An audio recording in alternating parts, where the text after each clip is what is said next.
क्या आपके साथ ऐसा होता है कि सूट देना था जिस तारीख को और आपको 2 दिन पहले याद आता है कि मुझे ये सूट देना है? ऐसा होता है क्या आपके साथ? मेरे साथ होता है।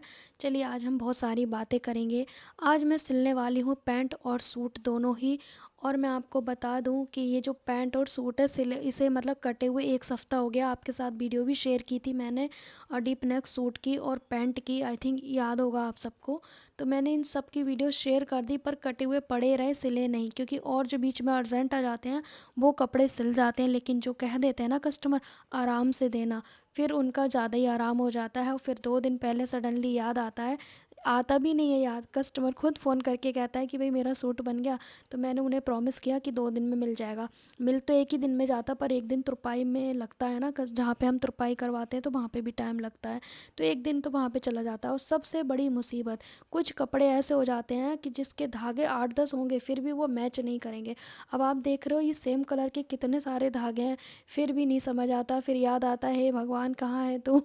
एक दो कमेंट मुझे नेगेटिव आए हैं तो उसका भी मैं आंसर करने वाली हूँ, उनको सबक सिखाने वाली हूँ, क्योंकि जब हद हो जाती है तो इंसान को बोलना पड़ता है। और पहले मैं आपको दिखा देती हूँ सूट के डिज़ाइंस। तो ये सिंपल से कॉटन के सूट है गर्मियों के, जो कि आपके पास भी आ रहे होंगे। और ये साड़ी के ब्लाउज़ आपको भी पता होगा कि कितना ज़्यादा इस समय पे चल रहा है सिंपल साड़ी। और ये ब्लाउज़ मैंने ढेर सारे सिल दिए सेम, मतलब कि कलर अलग है पर डिज़ाइन सेम ही थे इस साड़ी के। और ये सूट है, देखने में गरम लग रहा है बट ये गरम सूट नहीं है, और है लेकिन कश्मीर का ही, शायद कस्टमर ने ऐसा बोला था। और ये मरून वाला सूट है, ये भी उन्हीं कस्टमर का है पर ये पहले का पड़ा हुआ है, मैंने नहीं सिला लेकिन और डाल के चले गए कस्टमर। तो ये कई सारे सूट हैं, 3 सूट आई थिंक उन्हीं के हैं। और ये फुल लाइनिंग वाले हैं, कॉटन है फिर भी फुल लाइनिंग बनवाते हैं मेरे कस्टमर। कुछ कस्टमर ऐसे हैं जिन्हें लाइनिंग चाहिए ही चाहिए ताकि कपड़े की मजबूती बनी रहे। ये तीनों सूट एक ही कस्टमर के हैं और ये साड़ी ब्लाउज़ भी एक ही कस्टमर की है। तो यहाँ पे मैं थोड़ा सा छांट के रख देती हूँ कि भाई धागे किसके हैं किसके नहीं है, किसके धागे लाने हैं किसके अस्तर लाने हैं। फिर भी याद नहीं रहता तो मैं एक डायरी में या फ़ोन में लिख लेती हूँ ताकि मुझे थोड़ा सा याद रहे। और ये सूट पहले का है लेकिन अभी तक मैंने नहीं दिया है, इसलिए मैं अपने कस्टमर से कहती हूँ कि मुझे ना आप इतना आराम करने के लिए मत बोला करो कि आराम से देना, फिर ज़्यादा ही आराम हो जाता है और बीच में जो अर्जेंट कपड़े आ जाते हैं वो सिल जाते हैं। अब ये सूट है, ये मुझे मतलब 8-10 दिन पहले आया है, जो ऑरेंज वाला दिख रहा है आपको रस्ट कलर का, ये मुझे जल्दी ही देना है। तो मैं इसका भी धागा देख रही हूँ कि है या नहीं है। और जिनके ये 3 सूट हैं, एक ब्लाउज़ है, इन्हीं कस्टमर का मैंने ब्लाउज़ बना के दिखाया आपको सेकंड चैनल पे, जो अभी लास्ट मैंने वीडियो डाला है ना, क्लास वाली वीडियो आपने देखी होगी ब्लाउज़ की। पिंक कलर का जो ब्लाउज़ है मैंने छोटी बाजू में आपको सिखाया है। थोड़ा सा सिमिलर साइज़ होता है तो मैं कपड़े पहन के दिखा देती हूँ कस्टमर को। पर एक दो लेडीज़ को इतना प्रॉब्लम है कि अरे कस्टमर का नहीं है, झूठ बोल रहे हो, ये कस्टमर का नहीं हो सकता, आप पहन के दिखा रहे हो, क्यों दिखा रहे हो, ऐसे कमेंट भी आते हैं मुझे। और एक लेडीज़ ने तो बिल्कुल ही हद करी है उसकी, तो मैं अभी आंसर देने वाली हूँ। तो मैं आपको बता दूँ कि जो कस्टमर इजाज़त दे देते हैं उनका मैं पहन लेती हूँ। देखो कुछ कस्टमर का नेचर होता है, अगर उन्हें लगता है कि हाँ ठीक है कोई बात नहीं आप दिखा सकते हो तो मैं दिखा देती हूँ। और हर कस्टमर का तो वैसे भी नहीं दिखा सकते क्योंकि हर कस्टमर का साइज़ मेरे जैसा नहीं है, कुछ पतले हैं कुछ मोटे हैं, कुछ अलग साइज़ के भी होते हैं, राइट।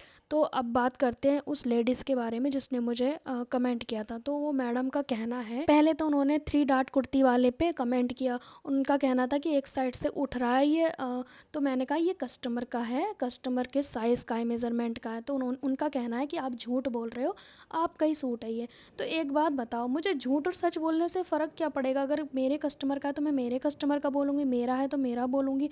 थोड़ा सा इंसान को कॉमन सेंस होना चाहिए कि 47 इंच की कुर्ती मेरे आ जाएगी, मैं खुद 5 फीट की हाइट की हूँ, जो मेरी कस्टमर है वो 6 फीट की हाइट की है। 47 इंच की कुर्ती मैं खुद बनाऊँगी अपने लिए, मतलब हद है। 16.5 पे कमर की हाइट मैं अपने सूट की लूँगी।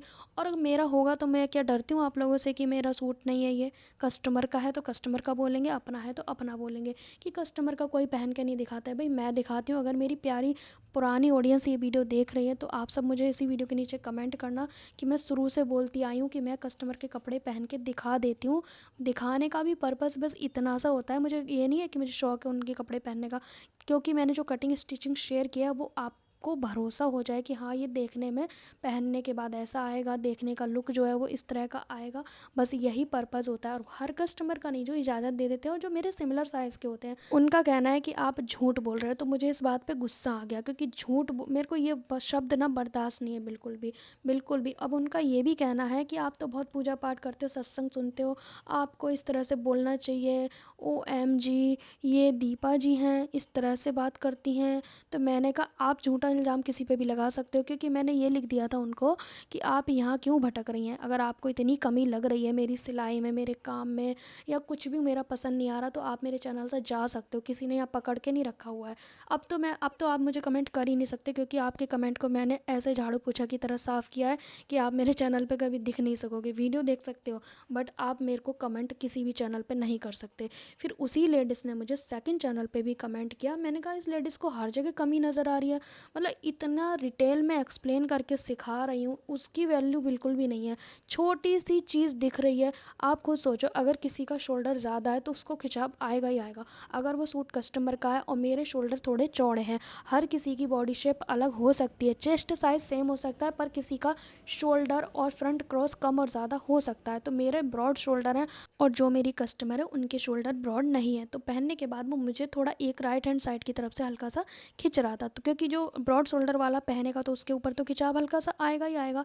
एक लेडीज़ ने और भी कमेंट किया, चलो मुझे उनका बुरा नहीं लगा, चलो उन्होंने कुछ ऐसा मुझे नहीं बोला कि आप झूठी हो, ये है वो है। तो फिर इनका ये भी कहना है, दूसरे दूसरे का मेरे को इतना फ़र्क नहीं पड़ा, पर इनका फ़र्क इसलिए पड़ा, इन्होंने मुझे ऐसे सीधे कहा कि झूठ बोलती हो, आप तो 10-5 सूट खरीद के भी ला सकती हो, झूठ बोलने की क्या ज़रूरत है। अरे मैडम, 2 चैनल हैं, 2 चैनल पे डेली वीडियो आ रही है, 60 से 70 मतलब वीडियो महीने की आती हैं, तो 60 से 70 जोड़ी कपड़े मैं सिल के डालती होंगी वीडियो पे, तभी तो आते होंगे, वो कस्टमर के ही होंगे ना, मैं खुद तो इतने कपड़े खरीदूंगी नहीं। और भगवान की कृपा से ढेरों काम मेरे पास आ ही रहा है, तो मुझे ख़रीद के कपड़ा डालने की क्या ज़रूरत है। हाँ, जो चीज़ कस्टमर नहीं बनवाते हैं तो उसकी मैं वीडियो के लिए कपड़ा ख़रीद के ला सकती हूँ, बट मेरे को वो भी टाइम नहीं मिलता है, क्योंकि कपड़ों का ना ढेर लगा रहता है। ये वीडियो तो मैं बस ये समझ लो कि 2-4 कपड़ों की डाली जाती है, अदरवाइज़ तो कपड़े का ढेर लगा रहता है यहाँ पर, और ये भी ईश्वर की कृपा ही होगी। और मेरा नेचर को आपने इतनी सी चीज़ में जज कर लिया कि ये बदतमीज़ है, ये ऐसी हैं वैसी हैं। सबसे बड़ी चीज़, मेरी पूजा पाठ और मेरी आस्था को इन्होंने बीच में लाया कि ये सत्संग सुनती हैं, पता नहीं क्या सुनती हैं, जो इनके बोलने का तरीका ऐसा है।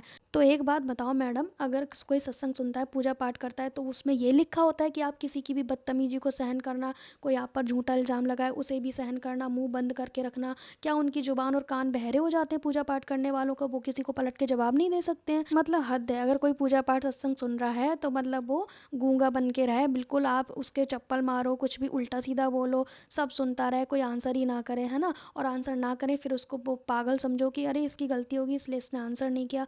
मतलब अजीब हैं ऐसी औरतें भी ना। फिर मैंने सोचा ये इतना फालतू लिख रही हैं, इनकी आईडी पे जाकर देखती हूँ। इनकी आईडी पे जाकर मैंने देखा, मतलब इन्हें चोर कहना चाहिए मेरी तरफ से।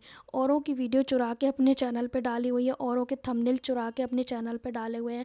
मतलब जो बड़े बड़े फेमस यूट्यूबर हैं सिलाई के, उनके थंबनेल लगा दिए हैं अपने चैनल पे, फिर भी 4-6-10 व्यूज़ आए हैं, है ना। मतलब खुद ही चोर हो तुम, खुद ही झूठी हो, खुद ही मक्कार हो, और मुझे आके तमीज़ का ज्ञान बांट रही हैं मैडम जी। महादेव की भक्ति ये नहीं सिखाती है कि आप कुछ भी गलत अपने ऊपर बर्दाश्त करो, बस ये सिखाती है कि सच बोलना जानते हो तो सच सुनना भी जानना चाहिए। तो मैं सिर्फ सच बोलना पसंद करती हूँ, तो सच सुनना भी पसंद करूँगी। झूठा इल्ज़ाम मैं बिल्कुल भी बर्दाश्त नहीं करूँगी। और जिनके दास हूँ ना, वो शांत रहना तो सिखाती हैं, लेकिन वक्त आने पे तांडव और भस्म करना भी सिखाते हैं। तो अंत में मैंने आपके कमेंट को भस्म कर दिया और आपको ब्लॉक कर दिया है, ओके मैडम। क्योंकि मैंने अपनी फैमिली में दिखाया, देखो मुझे इस लेडीज़ ने ऐसे कमेंट किया, तो उन्होंने कहा इसको ज़्यादा एंटरटेन मत करो, ये अटेंशन पाने के लिए आपके पास आई है, बार बार इस तरह के कमेंट करने के लिए, क्योंकि वो फालतू में खाली बैठी है, पर आप खाली नहीं बैठे हो, तो आप अपना काम करो। और आप लोग भी, मुझे पता है कि बाद में यही कहोगे कि ऐसे लोगों के मुंह मत लगा करो दीदी। अरे ठीक है, अगर आपको मेरे काम नहीं पसंद आ रहा, मुझे मेरे बात करने का तरीका नहीं पसंद आ रहा, मेरी सिलाई कटिंग सब में कमी दिख रही है, तो आप वीडियो मत देखो। क्योंकि अगर आप इतनी परफेक्ट हो, फिर आप सिलाई की वीडियो क्यों सर्च कर रहे हो? अगर आपने सिलाई की वीडियो सर्च की होगी तभी मेरी वीडियो आपको नज़र आई ना। तो अगर आप परफेक्ट हो तो आप सर्च ही क्यों कर रहे हो? फिर आपको सर्च नहीं करना चाहिए ना। और अगर आपको लग रहा है कि मेरा काम ख़राब है, मुझे सिखाना नहीं आता, मुझे बोलना नहीं आता, मुझे तमीज़ नहीं है, तो भी आप अपने घर बैठो, जयराम जी मेरा चैनल आप अपने क्या बोलते हैं उसे, फॉलो लिस्ट से हटा दो, अनसब्सक्राइब कर दो, और क्या कह सकती हूँ इससे ज़्यादा। और मैडम का ये भी कहना है कि अरे इतना सत्संग सुनती हैं फिर भी मेरी छोटी सी बात इनसे बर्दाश्त नहीं हुई, तो भाई बिल्कुल भी नहीं होगी। कोई मुझ पर झूठा मैंने कमियों के लिए नहीं कहा, तुमने मुझे इल्ज़ाम लगाया ना कि तुम्हारा नहीं है, झूठ बोल रही हो, झूठ नहीं बोलो, तो मैं उस पर बौखलाई हूँ, और मैं बौखला जाती हूँ। झूठा इल्ज़ाम मैं बर्दाश्त नहीं, बर्दाश्त की बात कर रहे हो, मेरे को तो बौखलाहट हो जाती है, मैं खुद एक्सेप्ट करती हूँ ये चीज़। मैं झूठ क्यों बोलूँ, मेरे को हो जाती है बौखलाहट, मैं झूठ ना बोलती हूँ ना सुनती हूँ। तो जिनका वो सूट था वो 9 तारीख को ही जा चुकी हैं राजस्थान, क्योंकि उनका स्पेशल मोमेंट पे उन्हें पहनना था वो, और उन्हें गिफ्ट में मिला हुआ था सूट, इसलिए वो मैंने अर्जेंट में सिला भी था। कटिंग तो मैंने आपके साथ शेयर की थी पर स्टिचिंग शेयर नहीं की, इसी कारण से, क्योंकि वो मुझे 2 दिन में ही देना था, 2 दिन के अंदर वो दे के गई थी, और फुल लाइनिंग सूट था, मतलब अस्तर वाला था, पैंट भी सूट भी, तो उसकी स्टिचिंग शेयर करना तो पॉसिबल था ही नहीं, और एक दिन तुरपाई के लिए जाता है, तो मेरे पास वो सूट एक ही दिन रहा, उसी में मैंने कटिंग स्टिचिंग सब कुछ किया, और एक दिन तुरपाई वाली दीदी के पास था, तो वो सारे कपड़े जा चुके हैं, और भी कपड़े उन्हीं के आए हैं, और मैं वैसे ही पहन के दिखाऊंगी, और सब कस्टमर के पहन के दिखाऊंगी जो मेरे साइज़ के हैं। जिसको प्रॉब्लम है कृपया हमारी वीडियो को ना देखें। मेरा ये चैनल उन लोगों के लिए है जो मुझसे कुछ सीखना चाहते हैं, और जो उनको नहीं आता है, जो मेरी वीडियो के माध्यम से सीख पा रहे हैं, जिनकी थोड़ी बहुत हेल्प हो पा रही है, तो इसीलिए मैं वीडियोस डालती हूँ। वीडियो डालने की वजह से पता है मैं ऑफलाइन काम भी नहीं कर पाती हूँ, बहुत कम कर पाती हूँ। मैं इतनी हेल्प कर रही हूँ अच्छे सोच के, लेकिन कुछ लोग इतने घटिया कमेंट करके चले जाते हैं, उन्हें लगता है कि पूजा पाठ करने वाले अपनी ज़ुबान काट के फेंक दें, है ना, कुछ बोले ही नहीं, शांत रहें, गूंगे बहरे बने रहें, कोई थप्पड़ मार के जाए तो बस थप्पड़ भी खा लें, कुछ गालियाँ सुना के जाए तो वो भी खा लें। भैया ऐसा यहाँ नहीं होगा, क्योंकि मैं तेज़ हूँ, बदतमीज़ नहीं हूँ। तेज़ होना और बदतमीज़ होने में अंतर होता है। तो मुझे लगता है कि वो मैडम अटेंशन पाने के लिए आई थी, क्योंकि उनके 4-6 वीडियो जो थी ना उनके चैनल पे, वो भी दूसरों की चोरी करी हुई। तो इस तरह से लोग क्या करते हैं ना, अटेंशन पाने के लिए किसी न किसी यूट्यूबर के पास जाते हैं, कमेंट करते हैं थोड़ा उल्टा सीधा अटेंशन पाने के लिए, ताकि वो उसमें आ जाएँ, क्या बोलते हैं, फ्रंट फुट पे आ जाएँ और उनके चैनल पे लोग जाएँ। तो मैंने आपको अपने चैनल से दफ़ा कर दिया है। हम भी बहुत सारे यूट्यूब चैनल को देखते हैं, इसका मतलब ये नहीं हम उनके चैनल पे जाके बदतमीज़ी करेंगे या कुछ भी उल्टा सीधा बोलेंगे। कमी होगी तो भी हम नहीं बोलते हैं, क्योंकि हमें अपनी ज़ुबान पे कंट्रोल करना अच्छे से आता है, लेकिन बदतमीज़ लोगों को बिना जवाब दिए हम नहीं रह सकते हैं। अब से जो भी नेगेटिव कमेंट आएंगे ना, उस चैनल को ही ब्लॉक कर दूंगी मैं, ताकि वो मेरे चैनल पे कोई कमेंट ही ना कर पाए, क्योंकि बदतमीज़ लोग मुझे अपने चैनल पे बिल्कुल नहीं चाहिए, बिल्कुल भी नहीं चाहिए। सो गाइज़, हमारी पैंट बन के काफ़ी हद तक कंप्लीट हो गई है। सेकंड चैनल पे हमारा ब्लाउज़ का सिलाई कोर्स चल रहा है, और आप चाहें तो देख सकते हैं, सीख सकते हैं। शुरू से ब्लाउज़ बिल्कुल डिटेल में मैं एक्सप्लेन करती हूँ, हर चीज़ में बहुत डिटेल में एक्सप्लेन करती हूँ। अगर आप सीखना चाहें, देखना चाहें तो देख सकते हैं। और मैं फिर से आपको बता दूँ कि जो ब्लाउज़ मैंने सिखाया है वहाँ पे, वो भी मेरे कस्टमर का था, और वो भी मैंने पहन के दिखाया है। तो जो वो मैडम सुन रही होंगी तो उन्हें और मिर्ची लगने वाली है, और आने वाले वक्त में मैं अपने सभी कस्टमर के कपड़े पहन के दिखाने वाली हूँ जो मेरे साइज़ के हैं। अरे भाई, आपके कस्टमर आपको इजाज़त नहीं देते तो इसमें आपकी प्रॉब्लम है। मेरे कस्टमर मुझे इजाज़त दे रहे हैं, तो क्योंकि हर कोई धो के ही पहनता है, कोई गंदे कपड़े नहीं पहनता। अगर आप शोरूम में जाते हो तो वहाँ भी ट्रायल किए होते हैं ना कपड़े। अब मैं भी अगर शोरूम में जाती हूँ तो मैं भी ट्राई करती हूँ ना कपड़े, तो हो सकता है वो कुर्ती कितने लोगों ने ट्राई की हो, अब मैं वहाँ पे लड़ूंगी जाके क्यों ट्राई किए क्यों नहीं किए। इस बात पे मॉल में जाके बहस करो ना कि ये कपड़े क्यों ट्राई कर रहे हैं सब लोग, मैं क्यों करूँ इस कुर्ती को ट्राई, कंपनी मुझे तुरंत बना के दो, इस तरह से बोला करो वहाँ पे जाके, है ना। भाई, मैं अभी कपड़े लेकर आई थी, कुछ कपड़े तो मैं रिलायंस ट्रेंड से लेकर आई थी, तो वहाँ पे काफ़ी सारी कुर्तियाँ मैंने ट्राई की, हो सकता है वो और लोगों ने भी ट्राई की। अरे, घर आके हम नहाते हैं, दोबारा उन कुर्तियों को धोते हैं, फिर जाके हम उन्हें पहनते हैं, ऐसे ही नहीं कोई पहनता है। कोई नहीं, बहुत दिन बाद मुझे 2 कमेंट नेगेटिव आए, अब मेरी तरक्की दुगनी हो जाएगी, क्योंकि एक बार और कमेंट ऐसा आया था, 1-2 कमेंट जो 3-4 महीने पहले, उससे फिर मेरी तरक्की और दुगनी हुई। अब मुझे लगता है मेरी तरक्की 4 गुना हो जाएगी। तो थैंक यू सो मच। मुझे लगता है आपने पैंट सिलने का तरीका देखा ही होगा कि मैं काफ़ी अच्छे से डिटेल में मतलब सिलती हूँ, चाहे मैं वीडियो सिलाई की बनाऊँ या ना बनाऊँ। अभी तो बिहाइंड द सीन चल रहा है, लेकिन काफ़ी अच्छे से मैंने आपको दिखाया है कि दूर से भी आपको अच्छे से क्लियर रहे कि ये कैसे मैं सिल रही हूँ। और ये पैंट ना इतनी, मतलब इसके अंदर अकड़ भरी हुई है, क्या बोलते हैं उसे, मांड होता है, स्टार्च होता है, जो भी है, तो वो इस पे बहुत ही ज़्यादा है। पहले मैंने कहा था कस्टमर को धो के दे देना, तो मेरी कस्टमर कह रही तुम ही धो देना, तो मैं धोना भूल गई और मैंने कट कर दिया। फिर कट करने के बाद धोने का याद आया। वैसे तो आपने डिटेल वीडियो मांगी थी सूट की और पैंट की, लेकिन अब मुझे सडनली याद आया कि मुझे 1-2 दिन में ये देना है, तो फिर मैं शायद शेयर नहीं कर पाऊँ। लेकिन हाँ, शोल्डर पट्टी जोड़ना ज़रूर सिखाऊंगी, क्योंकि उसमें ज़्यादा डाउट होते हैं लोगों को, तो वो चीज़ें मैं ज़रूर सिखाऊंगी। और आपको मैं बता दूँ, बहुत सारे लोग कमेंट करते हैं रेयॉन फैब्रिक में हमें लाइनिंग लगाना चाहिए, तो जो अभी मैंने सूट दिखाए थे ना, एक पैंट जो था वो रेयॉन का था, उसमें अस्तर लगवाएंगी कस्टमर। वो तो एक्चुअली सभी पैंट में अस्तर लगवाती हैं, ताकि उनके जो पैंट है वो लूज़ ना हो जाए। बहुत सारे लोग कहते हैं पैंट में घुटने क्यों निकल आते हैं, किस कपड़े का हमें पैंट बनाना होना चाहिए। अगर मैं बात सच-सच करूँ ना, तो लेडीज़ के किसी सूट में कब पैंट बनना ही नहीं चाहिए, क्योंकि वो कपड़े इतने थिक नहीं होते हैं, धुलने के बाद बेकार हो जाते हैं। जेंट्स पैंट का कपड़े में कभी घुटने नहीं निकलते, क्यों? क्योंकि वो कपड़ा हार्ड है और उसमें मिक्स होता है, वो प्योर कॉटन नहीं होता है। अगर कॉटन की जेंट्स की पैंट होगी ना, तो वो कई बार वॉश होने के बाद वो भी वैसी हो जाती है।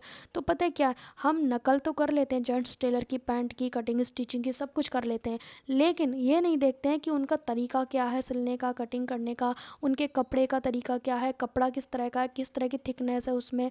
तो ये सारी चीज़ें सोचना बहुत ज़्यादा ज़रूरी है। जेंट्स पैंट की तरह नकल तो करना सबने सीख लिया, कटिंग की भी और मतलब सब कुछ, लेकिन स्टिचिंग का तरीका उनका बिल्कुल अलग होता है। वो जो एक्स्ट्रा मार्जिन लेते हैं ना, वो उसको साइड में रखते हैं, सिलते वक्त छोटा बड़ा रखते हैं। लेकिन लेडीज़ टेलर में क्या होता है, वो मार्जिन लेंगे उन्हीं की तरह कटिंग स्टिचिंग में, लेकिन सिलेंगे कितना बराबर करके, छोटा बड़ा करके नहीं सिलते हैं। वही समस्या हो जाती है खिंचाव की, और इसी वजह से मैं अपना खुद का मेथड इसका बनाया मैंने पैंट का।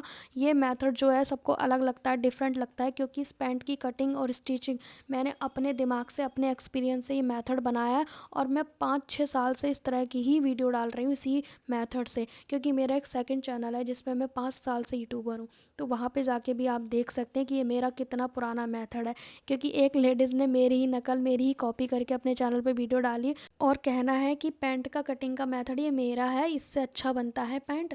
उन्हें लगा होगा कि मेरा ये एक ही चैनल है। अरे भाई, मेरा एक सेकंड चैनल है जिसमें मैं 5 साल से यूट्यूबर हूँ। 5 से 6 साल पहले भी मैंने इसी मेथड से पैंट की कटिंग स्टिचिंग शेयर कर रखी है, क्योंकि ये मेथड ही मैंने बनाया है, ये मेरा खुद के एक्सपीरियंस का है और इसकी जर्नी मैं आपके साथ शेयर कर चुकी हूँ। और कई सारी चीज़ों का मेथड मैंने बनाया और अभी भी मेरे एक्सपेरिमेंट्स चलते रहते हैं। बहुत सारी चीज़ों पे मैं एक्सपेरिमेंट करती रहती हूँ और मेथड को बनाती रहती हूँ। चूड़ीदार पजामी होती है ना, जो रिंकल पजामी पैंट बोल सकते हो, चूड़ीदार पजामी बोल सकते हैं, उसका मेथड भी मैंने खुद रेडी किया है। वो मेथड आपको कहीं नहीं मिलेगा, मेरी सेकंड चैनल पे मिल जाएगा, क्योंकि उस समय चूड़ीदार पजामी जब चलती थी तब मैंने वो मेथड अपने एक्सपीरियंस से बनाया था। पैंट का मेथड भी मेरा अपना एक्सपीरियंस का है। बहुत सारी चीज़ें हैं जिनका मेथड मैंने खुद ही अपने दिमाग से बनाया है। कुछ बहुत सारी प्रॉब्लम को सॉल्व करके मैंने वो मेथड रेडी किया है। तो और भी मेरी चीज़ें चल रही हैं, जो मेरे एक्सपेरिमेंट चलते रहते हैं। मैं एक्चुअली आविष्कार करती रहती हूँ अपनी सिलाई के काम में। हम हर चीज़ में सक्सेसफुल नहीं हो सकते, लेकिन कुछ चीज़ों में हम हो सकते हैं, लेकिन कोशिश ही ना करें ये तो गलत बात हो जाती है ना। तो कोशिश करते रहना चाहिए, नई नई चीज़ें सीखते रहना चाहिए, करते रहना चाहिए। और किसी फॉर्मूले को बनाया और उसमें पास हो गए तो फिर क्या, वो मेथड आपका परमानेंट हो जाता है, और फेल हो गए तो उस मेथड को साइड कर दिया जाता है। तो ये एक्सपेरिमेंट्स हैं और मैं खुल के बोलती हूँ, मुझे कोई फ़र्क नहीं पड़ता है। और गाइस, मेरे फेसबुक पे 15 दिन में 27,000 फॉलोवर्स हो गए हैं। I am very happy. और आप सब लोगों का शुक्रिया, इतना सारा प्यार मुझे हर प्लेटफॉर्म पे मिल रहा है, दोनों इंस्टाग्राम पे और मेरे फेसबुक पे, दोनों यूट्यूब चैनल पे, सभी सोशल मीडिया पे। मेरा मेहनत का नतीजा दिख रहा है। ये मेहनत तो 5 साल से चल रही थी, लेकिन अब जाके इसका फल मिला है। और जो थकान है वो फेस पे आपको दिखती होगी कि मैं कितनी ज़्यादा बिजी रहती हूँ। जब से मैंने सेकंड चैनल पे कोर्स स्टार्ट किया है ना, मैं हद से ज़्यादा बिजी हो गई हूँ। सूट की स्टिचिंग अब हम करेंगे थोड़ी देर में। Bye bye.